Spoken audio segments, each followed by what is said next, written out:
जब तै रामू ब्याही घर आए, नित नव मंगल मोद बधाए। भुवन चारिदस भूधर बारी, सुकृत मेघ बरिशहि सब भारी। सीता राम राम।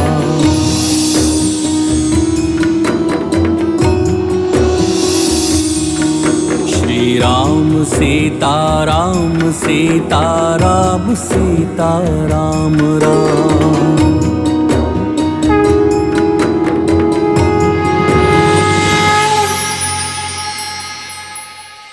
फिर महानतम राम भक्त महाबली हनुमान जी भक्त तुलसीदास जी के साथ रहे। ग्रीष्म काल के एक दिन जब सूर्यदेव के ताप से भूमि तप रही थी, तब प्रभु हनुमान जी ही थे जिन्होंने तुलसीदास जी को सूर्यदेव के ताप से बचा कर रखा। फिर वर्षा ऋतु में जब तुलसीदास जी पर जल की फुहारें गिरने वाली थीं, तब हनुमान जी ने अपना आकार बढ़ाया और हाथ फैलाकर जल को तुलसीदास जी पर गिरने से बचा लिया। उसके उपरांत शीतकाल में प्रचंड वायु प्रवाह में भी हनुमान जी ने तुलसीदास जी पर उसका कोई प्रभाव नहीं पड़ने दिया। इस प्रकार वो तुलसीदास जी के संरक्षक बने रहे।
मसक समान रूप कपिधरी, लंकहि चले सुमिरी नरहरि।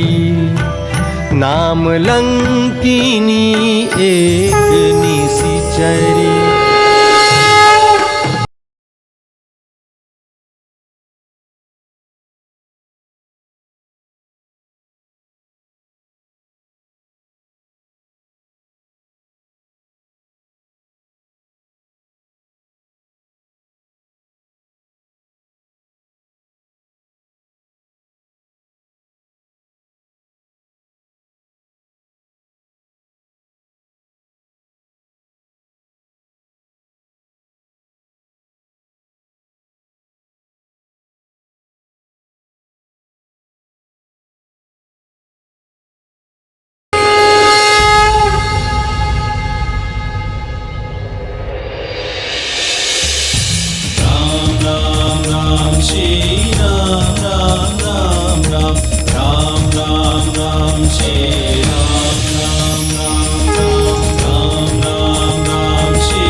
जिस प्रकार प्रेमी एक दूसरे के हृदय में बसते हैं, आप भी सदा मेरे हृदय में बसते रहिए।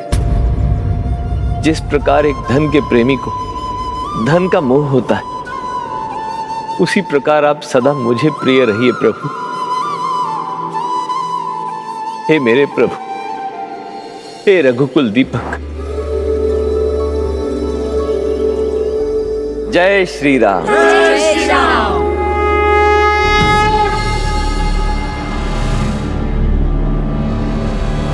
प्रभु श्री राम की कथा लिखते समय तुलसीदास जी प्रभु में ऐसे लीन हुए कि वो जिस भी कांड की रचना करते उसी भाव में खो जाते।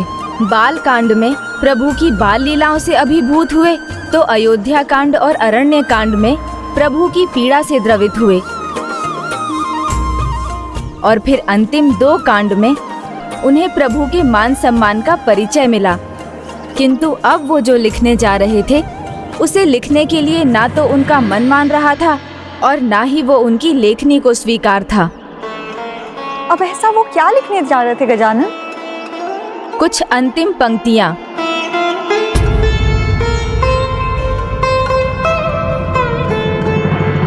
यत् पूर्वं प्रभुणां कृतं सुकविना श्री शंभुना दुर्गमं श्रीमद्रां पदाब्ज भक्ति मनीषम प्राप्त ये तु रामायणम इति श्री रामचरित्र मानसे सकल कली कलुष विध्वंसने संपूर्ण।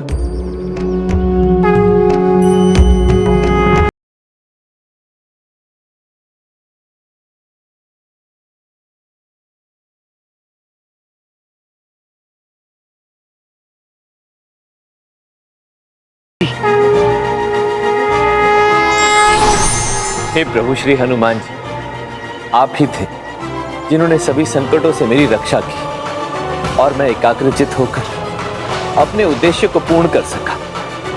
आपका कोटि कोटि धन्यवाद प्रभु, कोटि कोटि धन्यवाद। तुलसीदास, श्री राम काज में बाधा हो, प्रभु का ये भक्त कैसे सह सकता है? मैं मानता हूं कि अब प्रभु श्री राम की कथा में लिखने के लिए और कुछ शेष नहीं बचा मेरे पास, परंतु मेरे हृदय में तो प्रभु श्री राम की भक्ति का असीमित उफान है, जिसे मैं पृष्ठों पर व्यक्त करना चाहता हूं प्रभु। इसीलिए अंतिम शब्द संपूर्ण लिखने के पश्चात भी अंतिम पृष्ठ बंद करने का मन नहीं कर रहा प्रभु। किंतु इसकी तो आपको प्रसन्नता होगी कि प्रभु राम की आत्मकथा आपके द्वारा संपन्न हो गई, और वो भी इतने विशेष दिन। इस महान कार्य का आरंभ हुआ था अति शुभ राम नवमी के दिन, और आज 2 वर्ष 7 माह 26 दिन के बाद शुक्ल मार्ग शीर्ष के 5वें दिन विवाह पंचमी के इस पावन पर्व पर प्रभु श्री राम और माता जानकी के विवाह के दिन आपने उनकी कथा को पूर्ण किया है।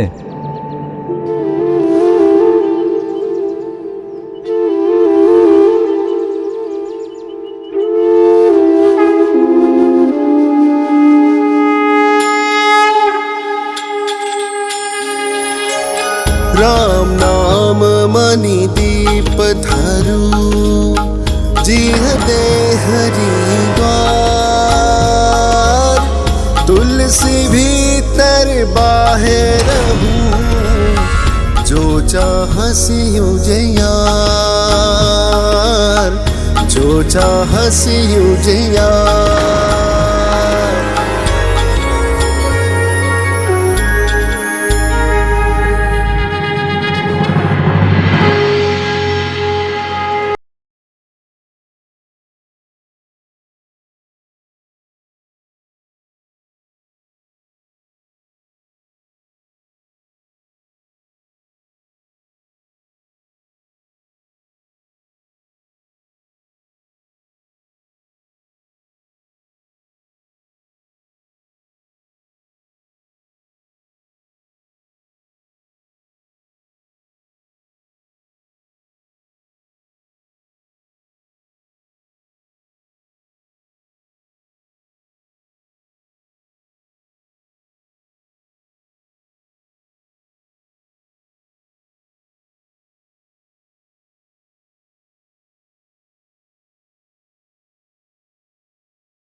जय हो श्री राम लखन जान की। जय बोलो श्री राम लखन जान की। जय श्री राम लखन जान की। जय बोलो श्री राम भक्त हनुमान की। जय श्री राम भक्त हनुमान की। प्रभु, आज मैं अत्यंत आनंदित हूँ। मेरा हृदय अत्यंत प्रफुल्लित है, क्योंकि आज प्रथम पूज्य श्री गणेश जी और माता सरस्वती के आशीर्वाद से, प्रभु महादेव और माता पार्वती के मार्गदर्शन से और स्वयं प्रभु श्री राम भक्त हनुमान जी की निरंतर सहायता से मैंने सहज सरल अवधी भाषा में प्रभु श्री राम कथा का लेखन संपन्न किया है। किसे मूर्ख बना रहे हो तुलसीदास?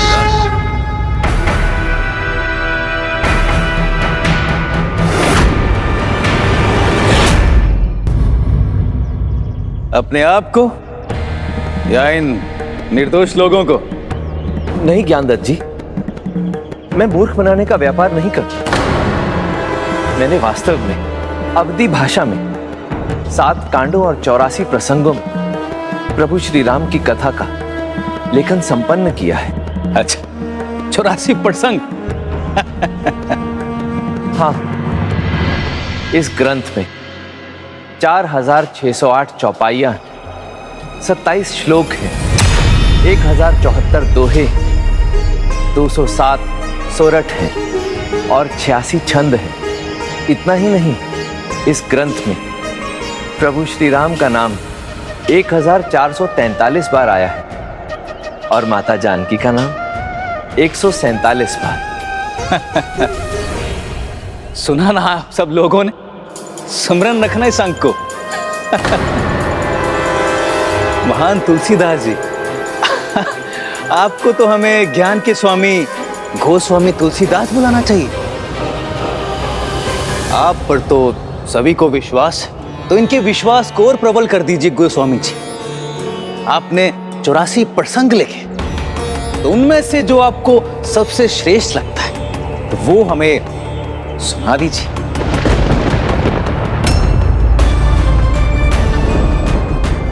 इन पृष्ठों पे शीर्षकों के अलावा कुछ तो लिखा होगा आपने, तो एक सुना दीजिए हमें, हम भी तो आपके ज्ञान का लाभ उठाएं। तुलसीदास जी, आप शांत क्यों हैं? सुना दीजिए ना इन्हें। आपने जो भी लिखा होगा वो अच्छा ही लिखा होगा। हाँ, शीघ्र सुनाओ। वो कितना था? 4608 छुपाई लिखी है तुमने। उनमें से एक भी प्रशंसा योग्य हुई तो मैं यहां काशी से चला जाऊंगा और फिर अपना मुख कभी किसी को नहीं दिखाऊंगा। और फिर तुम मुझसे और मेरे वचनों से सदा के लिए मुक्त हो जाओगे। तुम्हारे कार्य के बीच में कभी बाधा नहीं बनूंगा, वचन देता हूं।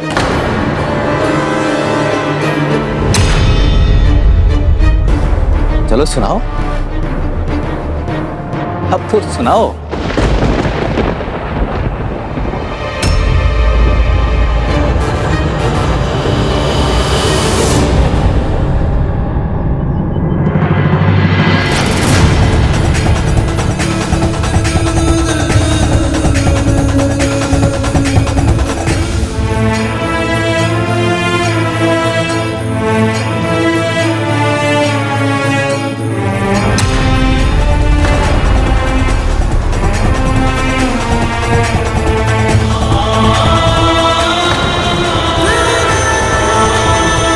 तुलसीदास जी, आप ये क्या कर रहे हैं? आप इन्हें प्रभु श्री राम कथा का कोई भाग सुना क्यों नहीं देते? सत्य का सामना कठिन होता है श्रीकांत, तुम भी ये सत्य जान लो। ये ढोंगी महाराज, अन्यथा कुछ सुनाने के लिए होता तो मेरे इतने कहने पर कुछ तो सुना ही देते। तुलसीदास जी, आपने प्रभु श्री राम कथा इसलिए लिखी है ना कि सरल भाषा में प्रभु श्री राम कथा पढ़कर आमजन उनके जीवन से प्रेरणा ले सके। तो फिर इतना संकोच क्यों? महान कार्य के लिए महान प्रतिभा की, महान प्रेरणा की आवश्यकता होती है, जो सब में नहीं होती। और तुम्हारे इस तुलसीदास में तो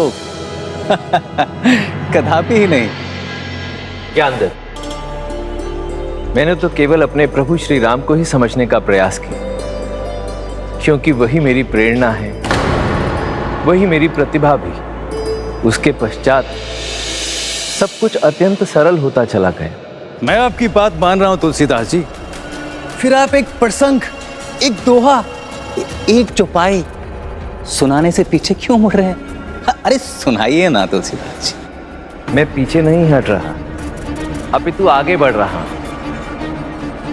मैं अपने द्वारा लिखित प्रभु श्री राम कथा आप सबको अवश्य सुनाऊंगा, परंतु आप सबसे पूर्व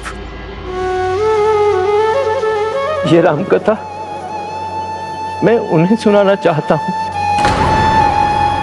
जिनके आशीर्वाद से, जिनके मार्गदर्शन से, जिनकी प्रेरणा से ये महान कार्य संभव हो पाया। जगत पिता महादेव और माता पार्वती।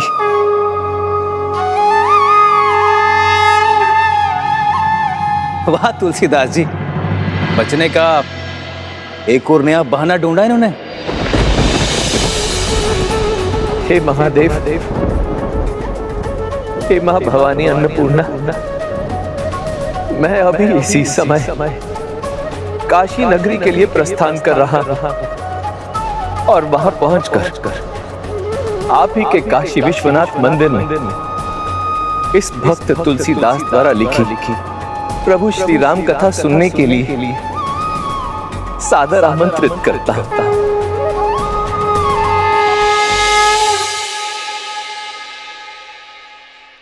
हे भक्त शिरोमणि प्रभु हनुमान जी, आप तो इस पूरे समय में मेरे साथ रहे, मेरी सहायता की। मैं प्रभु श्री राम कथा के प्रथम पाठ के लिए आपको भी सविनय आमंत्रित करता हूं।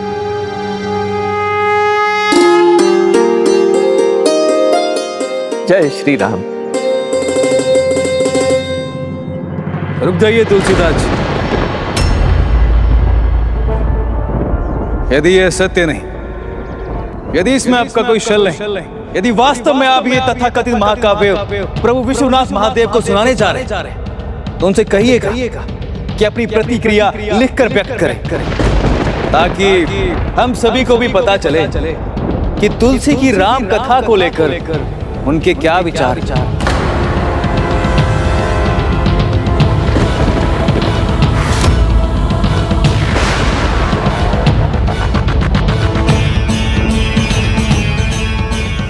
बस एक बार प्रभु और माता इसे स्वीकार कर लें, तब मैं संपूर्ण संसार के सामने इसका पाठ कर सकूंगा।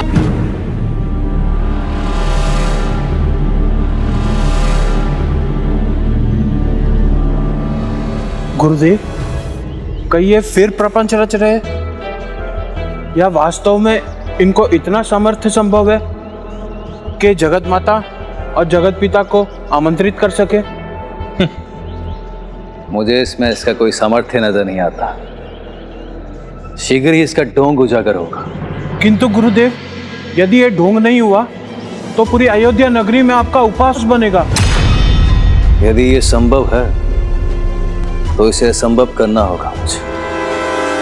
काशी में अपने प्रभाव से इस संभावना का अंत करना होगा मुझे। इसे काशी विश्वनाथ मंदिर में प्रवेश ही नहीं करने दूंगा। प्रिय, कूप कभी प्यासे के पास नहीं आता, अपितु प्यासे को कूप के पास जाना पड़ता है। श्री राम कथा सुनने की प्यास तो तभी बुझेगी जब हम श्रोता बनकर वक्ता के पास जाएंगे। नियति अपना रंग दिखा रही थी।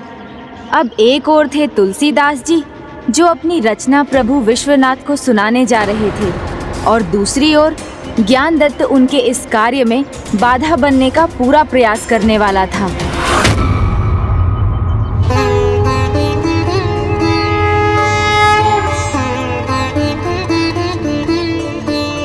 देखिए, यही है वो डोंगी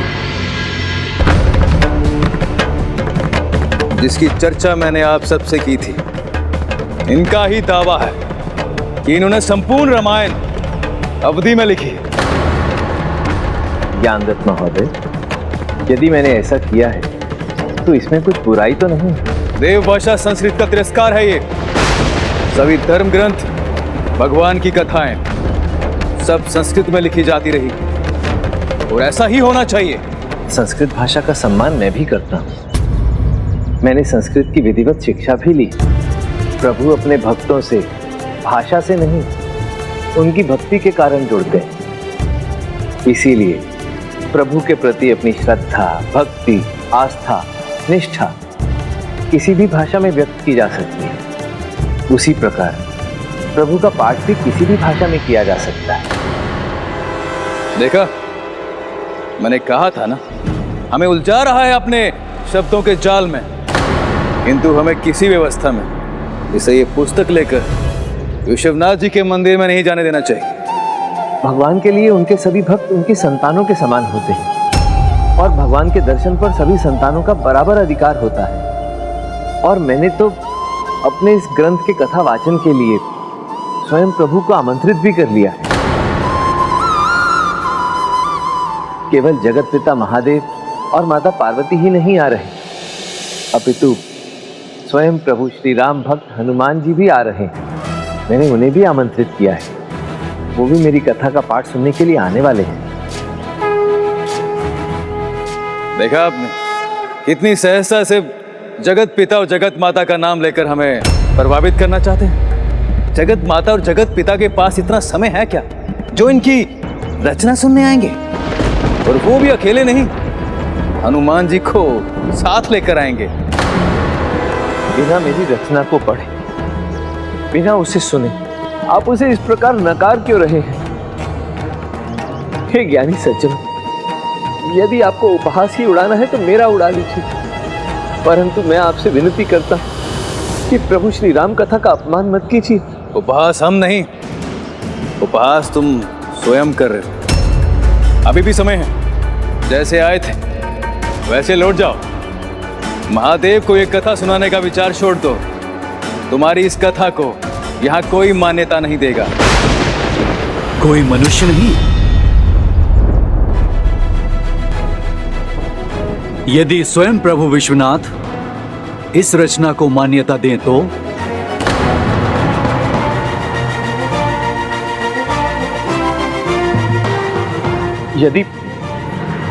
यदि मैं आपकी चुनौती स्वीकार कर लूं और अपनी इस रचना पर स्वयं प्रभु महादेव के उनकी प्रतिक्रिया लिखित में ले आऊं तो तब तो आप इसे मान्यता देंगे ना? किसी भी व्यक्ति को स्वयं को प्रमाणित करने के लिए एक अवसर तो मिलना ही चाहिए।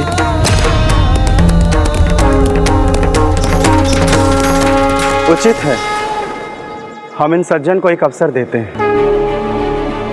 ठीक है महाशय जी, आप जाइए, भीतर जाइए।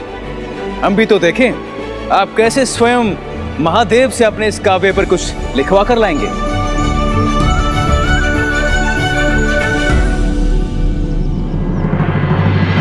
नाटकांतम कवित्वम अर्थात तुलसीदास जी द्वारा उस महान महाकाव्य की रचना के संपूर्ण घटनाक्रम का अंत नाटकीयता में हो रहा था, क्योंकि विरोध जितना प्रबल हो उस पर विजय उतनी ही बड़ी सफलता का परिचय देता है। काशी में ज्ञानी पंडितों के द्वारा उनका मार्ग रोका जाना तुलसीदास जी की रचना को नाम मिलने में और उस नाम की प्रतिष्ठित और प्रसिद्ध होने में प्रथम पग था। मेरी इस रचना को नाम तभी मिलेगा जब स्वयं प्रभु महादेव इसे अपनी स्वीकृति देंगे, इसे मान्यता प्रदान करेंगे। और यदि ऐसा नहीं हुआ तो मैं प्रभु श्री राम भक्त तुलसीदास ये वचन देता कि आज के बाद अपनी इस रचना की चर्चा कभी नहीं करूंगा, परंतु इस भक्त की भावना को समझिए, मेरी विनती स्वीकार कीजिए मेरी इस रचना का प्रथम वाचन मुझे प्रभु को एकांत में सुनाने दीजिए। जाइए संत तुलसीदास जी, जब तक आप राम कथा संपन्न नहीं करते वहां पर कोई नहीं जाएगा। ये यहाँ के सभी ज्ञानियों ध्यानियों का वचन है आपको।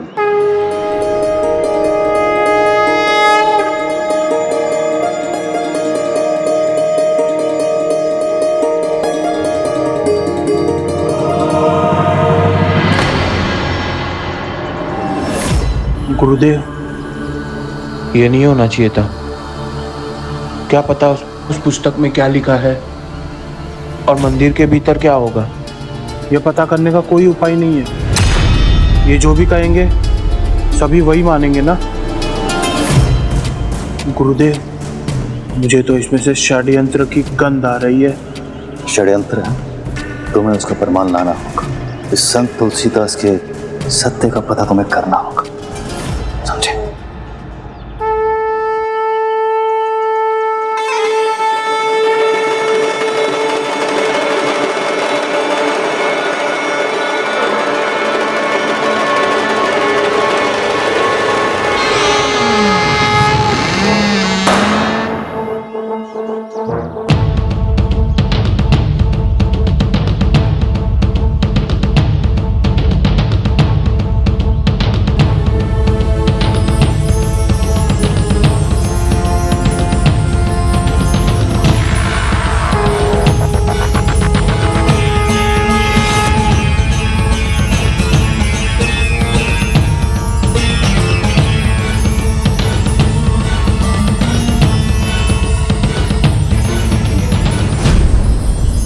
कर्पूर गौरम करुणावतारम संसार सारम भुजगेंद्र हारम सदा वसंतम हृदयारविंदे भवम भवानी सहितम नमामि।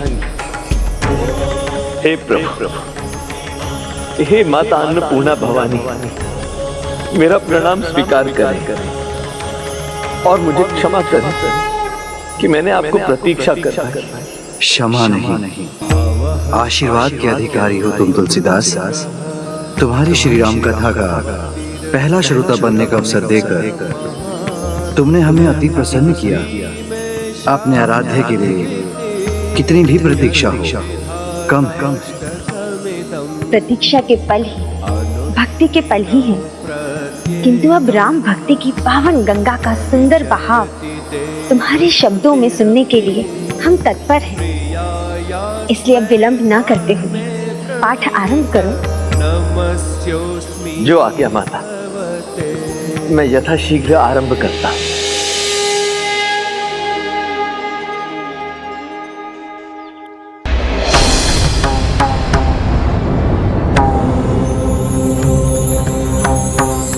प्रभु, माता।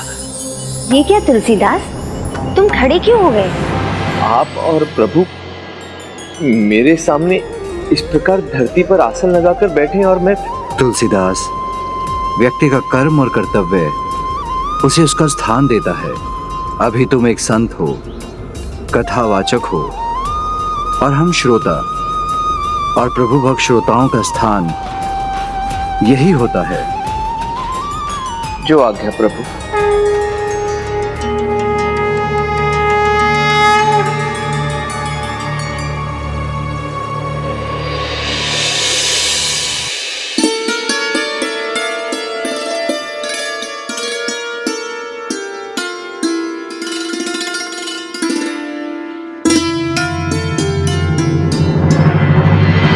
क्या हुआ तुलसीदास, किसी और की भी प्रतीक्षा है क्या? हाँ माता, प्रभु श्री हनुमान की।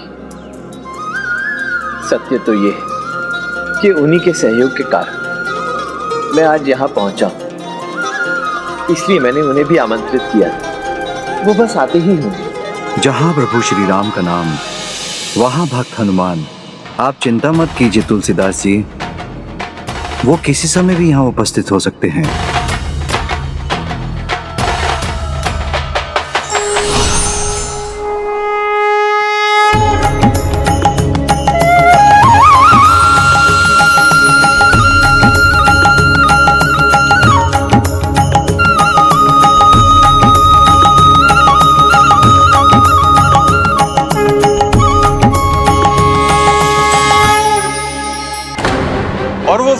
ब्राह्मण महानुभव जो तुलसीदास का समर्थन कर रहे थे वो कहाँ चले गए? बालकांड।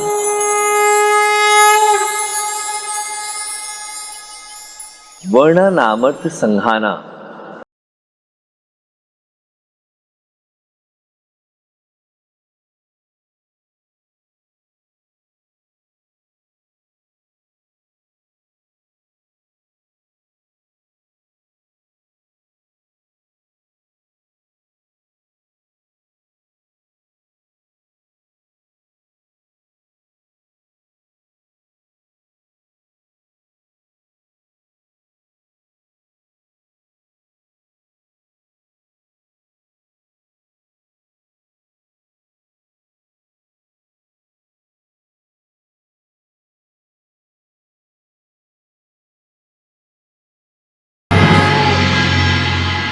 मैं यहाँ किसी के साथ छल नहीं होने दूंगा। हमने प्रभु को वचन दिया है, हम मंदिर में छल नहीं होने देंगे। क्यों भाइयों? किंतु वो वृद्ध ब्राह्मण गए कहाँ?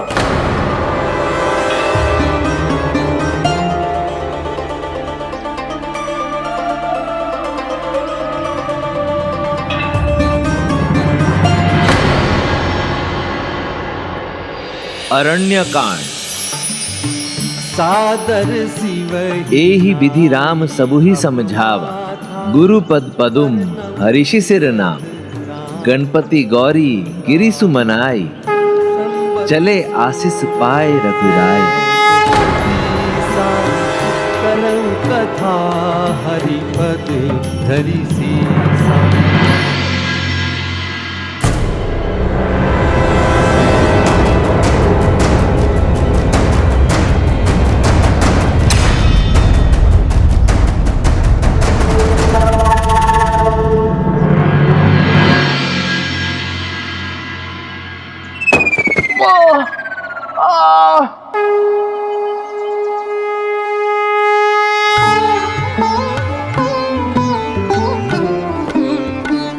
किष्किंधा कांड।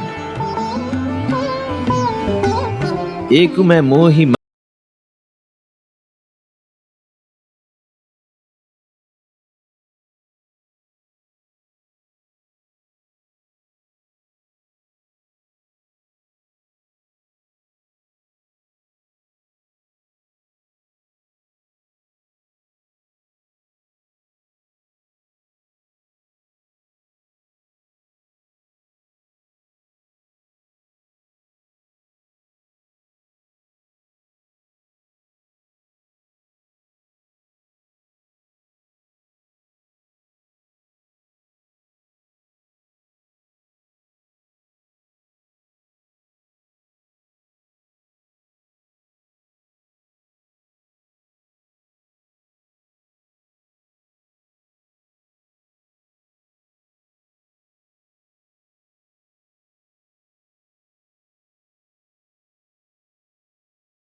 कली कलुष विध्वंस ने संपूर्ण शिव ही नाई अब माथा, वर्णम विशद राम गुण गाथा। जय हो श्री राम लखन जानकी, जय हो श्री राम लखन जानकी।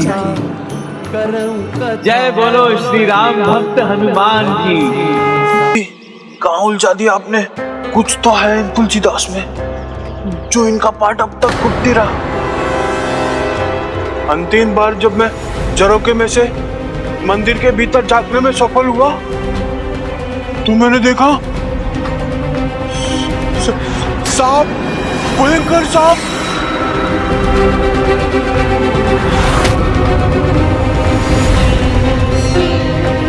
किंतु हमने तो उन्हें एकांत में प्रभु और माता को उनकी रचना सुनाने की अनुमति दी। तुम वहां गए ही क्यों? उस शल्य के विरुद्ध प्रमाण के लिए। ये उसी का प्रमाण है। कोई बड़ा भयंकर षड्यंत्र रचा है उसने, तभी मेरे शिष्य के साथ ऐसा हुआ। हम सभी अपना यहाँ समय व्यर्थ कर रहे, हमें भीतर चल के देखना चाहिए। ज्ञान और कविता का कैसा अद्भुत मेल है, ये आज तुमने प्रमाणित कर दिया। भक्ति भाव से ओतप्रोत, इतनी सुंदर, ऐसे अद्भुत कवित्व से भरी रचना, इतनी सरल भाषा में प्रभु श्री राम का चरित्र अद्भुत, अतुलनीय है। इसका एक एक शब्द एक साथ पिरोया गया है कि श्री रामचंद्र मानस गाथा अमृत कुंड के समान प्रतीत हो रही है। इसलिए इसका नाम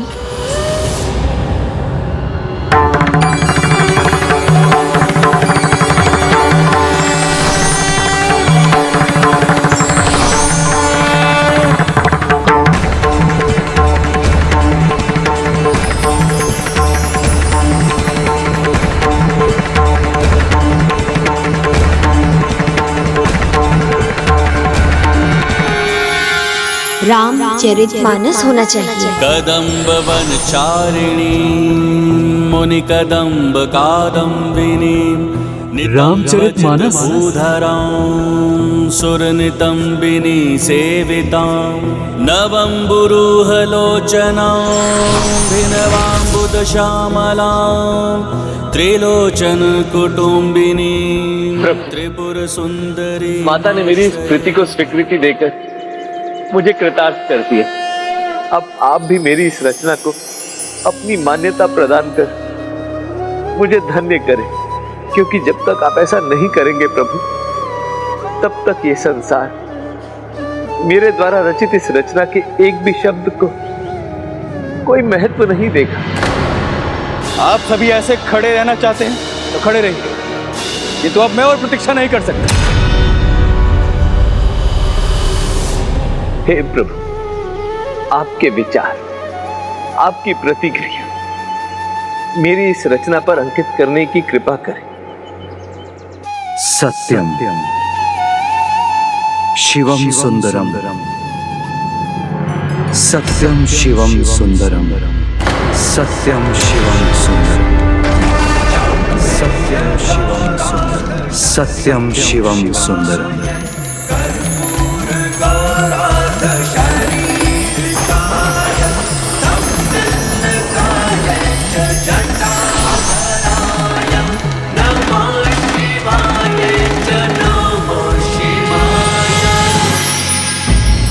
सत्यम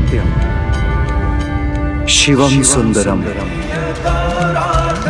सत्यम शिवम सुंदरम, सत्यम शिवम सुंदरम, सत्यम शिवम सुंदरम, सत्यम शिवम सुंदरम।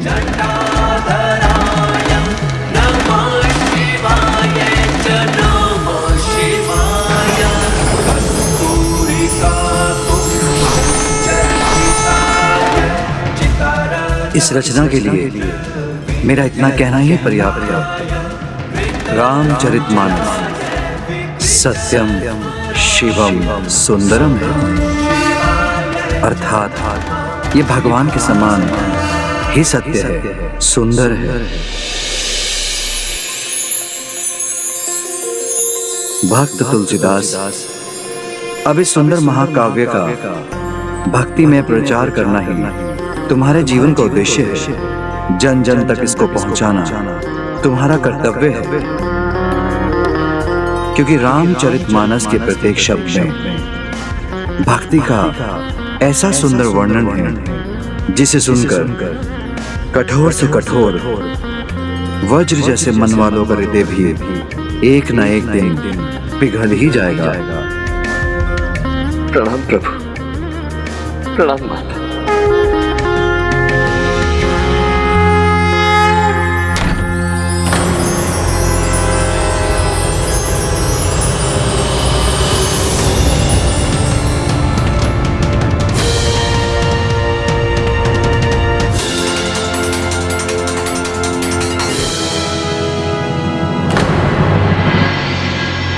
आपने ही कहा था ना कि मैं अपनी इस रचना पर प्रभु महादेव की प्रतिक्रिया लिखित में लेकर, तो ये देखिए स्वयं प्रभु ने इस पर लिखा है, सत्यम शिवम सुंदरम, सत्यम शिवम।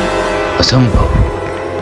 महादेव के इन हस्ताक्षर के पश्चात अब तो आप इस बात को मानेंगे ना कि मेरे द्वारा लिखित ये प्रभु श्री राम की महागाथा सरल है, सुंदर है, सहज है।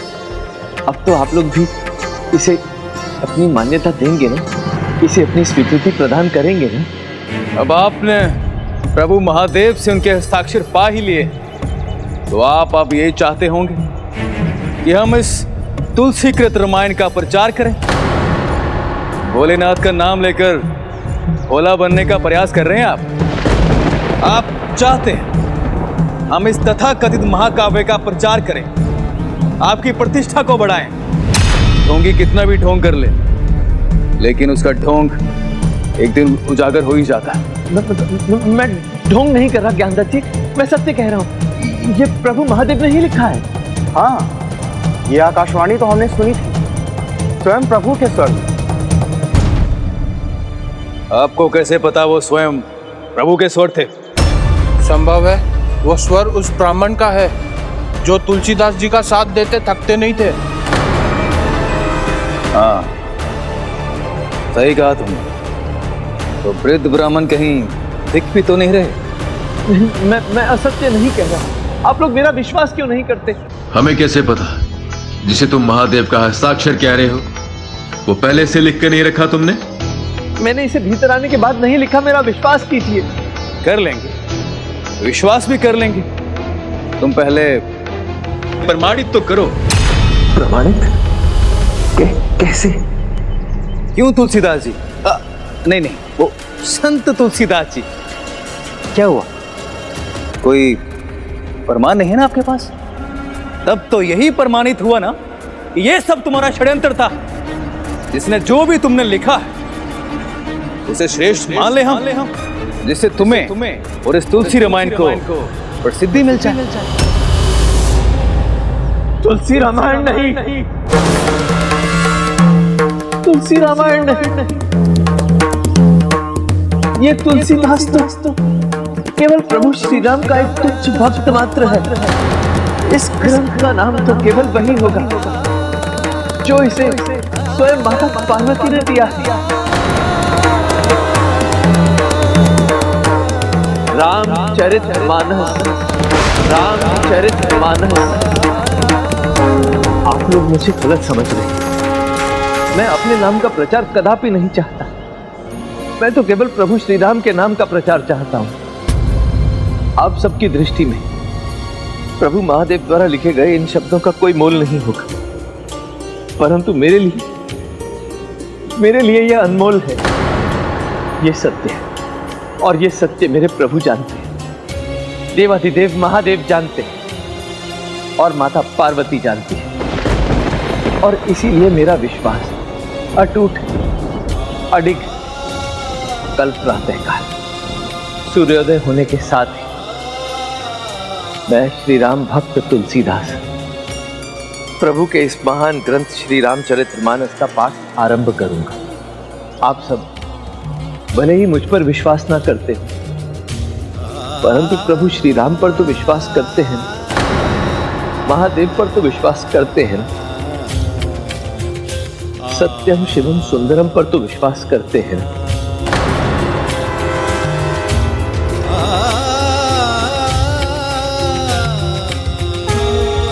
प्रणाम प्रभु विश्वनाथ महादेव।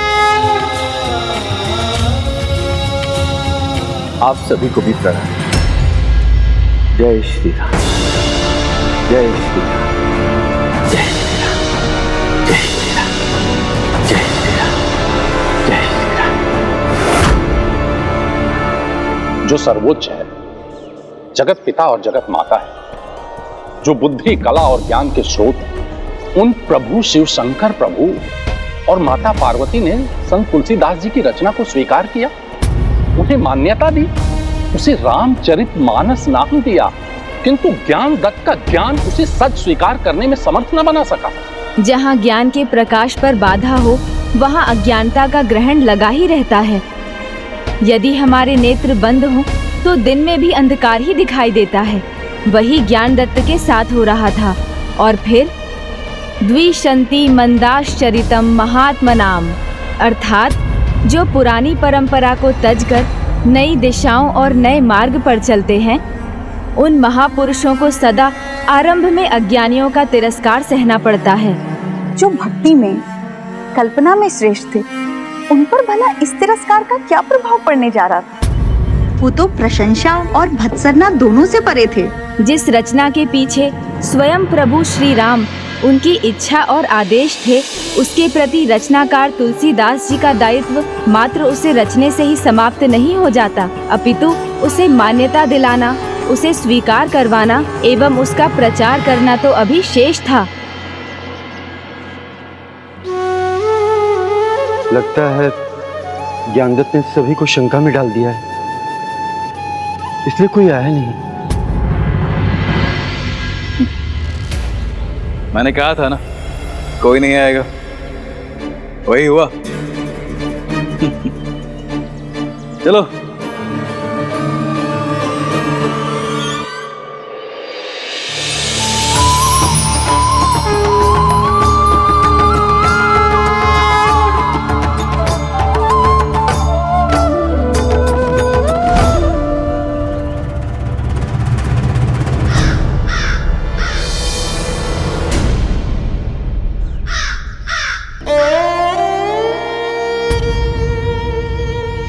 किसी नए कार्य के आरंभ में चुनौतियों का सामना तो करना ही पड़ता है। मैं स्वयं यहाँ हूँ, ये काग है, ये संपूर्ण प्रकृति है, ये कम है क्या?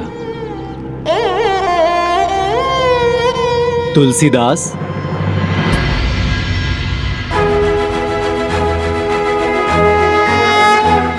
जब ऋषि श्रेष्ठ सुत जी ने पहली बार भागवत सुनाई थी तो एक ही श्रोता थे, परीक्षित, और अब आप देखिए संपूर्ण संसार भागवत से परिचित है। यहाँ तो फिर भी 3 की संख्या में श्रोता उपलब्ध हैं। जब भी कोई नया आरंभ होता है तो उसे विरोध का सामना अवश्य करना होता है, और ये तो मनुष्य का स्वभाव है कि जो परिचित है उससे बढ़कर नए और अपरिचित विचार को स्वीकार करने में मनुष्य को समय लगता है। समाज में विरोध तो तुम्हारा भी होगा, किंतु तुम उसकी चिंता मत करो। तुलसीदास, सूर्य की छोटी सी किरण भी गहन अंधकार को हर लेती है, और तुम्हारी रचना का एक शब्द भी स्वयं प्रकाशमान सूर्य के समान है।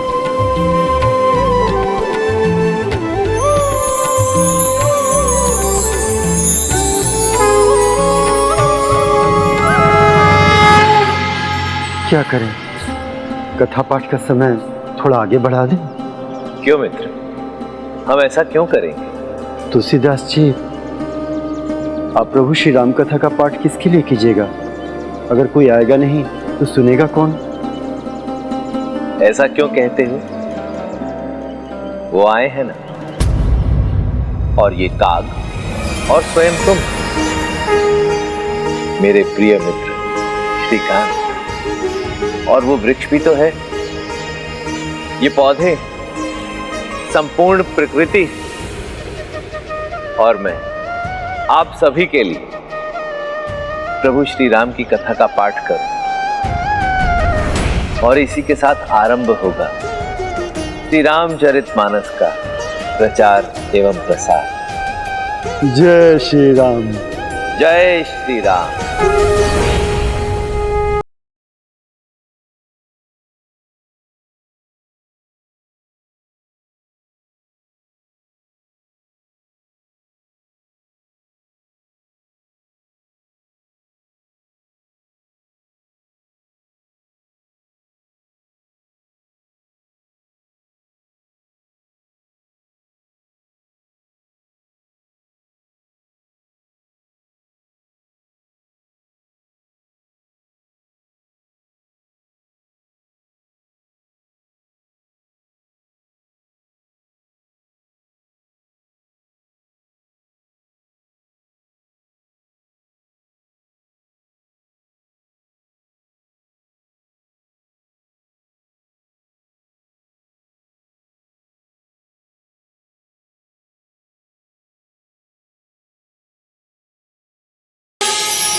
वहां तो भीड़ जुटा ली तुलसीदास जी। हाँ गुरुदेव, अब सब ज्ञानी और सज्जन भी यहाँ पहुंचने लगे। पर वो उसकी राम कथा का आनंद भी ले रहे हैं।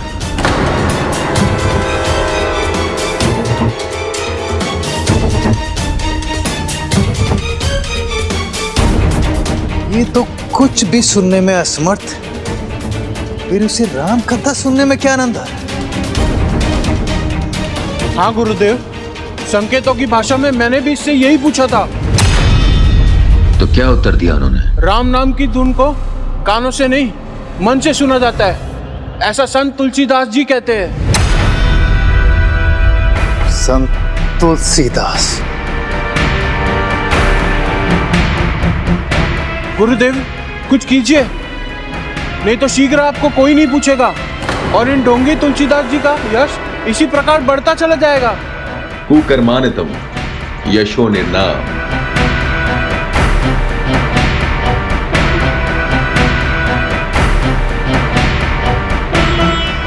अर्थात ऐसा यश तभी तक रहता है जब तक एक भूल ना हो जाए। एक भूल कर तो दे, फिर देखना मैं कैसा दाव चलता हूं। इस तुलसीदास को चारों खाने चित कर दूंगा। ना ये अयोध्या में वास कर पाएगा और ना ही काशी।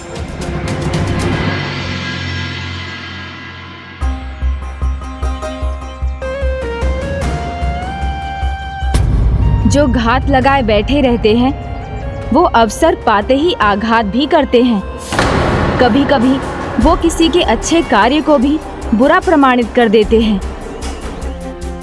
तुलसीदास जी से भी एक ऐसा ही कार्य होने वाला था जिसके कारण उनकी निंदा होने वाली थी, किंतु जिन पर प्रभु का वरद हस्त होता है उनकी बुराई में भी बड़ी अच्छाई छिपी होती है।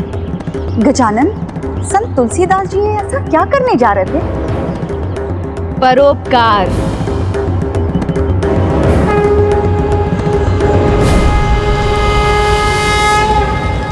श्री राम, श्री राम, पाप हुआ है मुझसे, हत्या हुई है मेरे हाथों से। श्री राम, श्री राम, दया कीजिए, मैं भूखा हूँ, कुछ दया कीजिए। हट, दूर हट, अपने पापी शरीर को लेकर कहीं और चला जा। इसी योग्य हूँ मैं।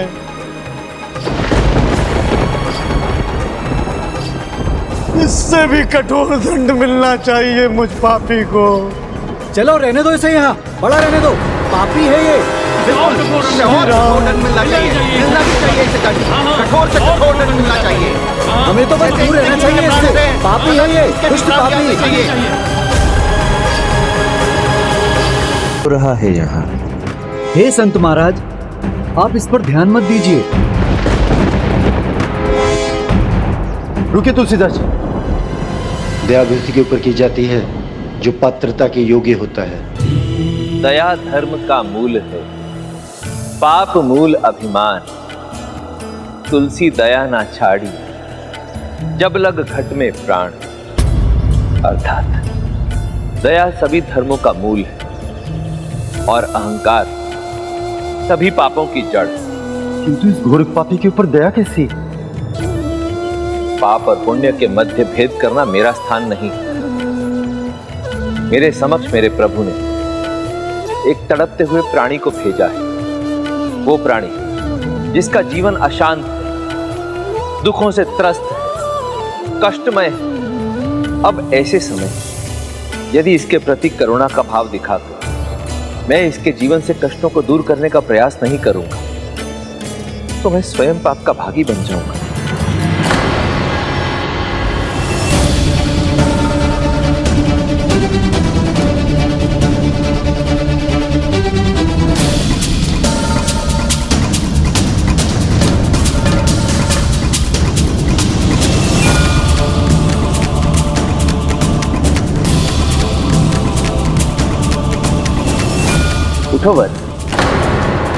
ये क्या कर रहे हैं तुलसीदास जी? अरे एक पापी की सहायता कर रहे हैं। हाँ?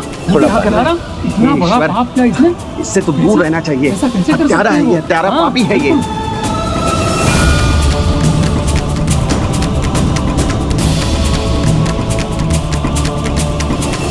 ओहो, जिस मौके की खोज में इतने दिनों से था वो आज मिल ही गया।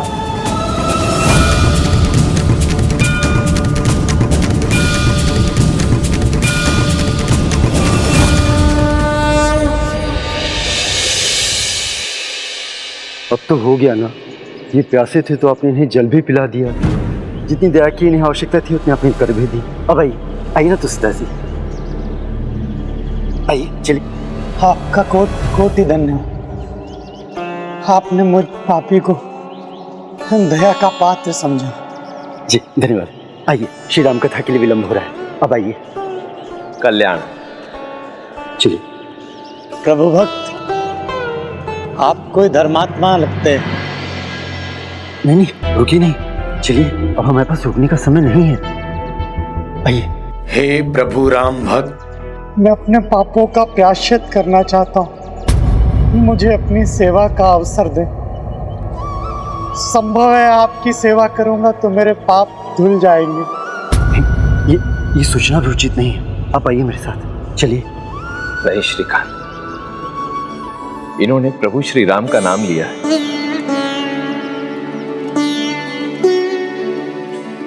क्या कहना चाहते हैं? अनजाने ही सही, मुझसे घोर पाप हुआ जिसका प्रायश्चित मैं वर्षों से करता आ रहा हूं। आपकी शरण में आऊंगा तो मेरा उद्धार हो जाएगा। मुझ पापी पर दया करें। मुझ पापी पर दया करें। नहीं तुलसीदास नहीं, आप इस पर दया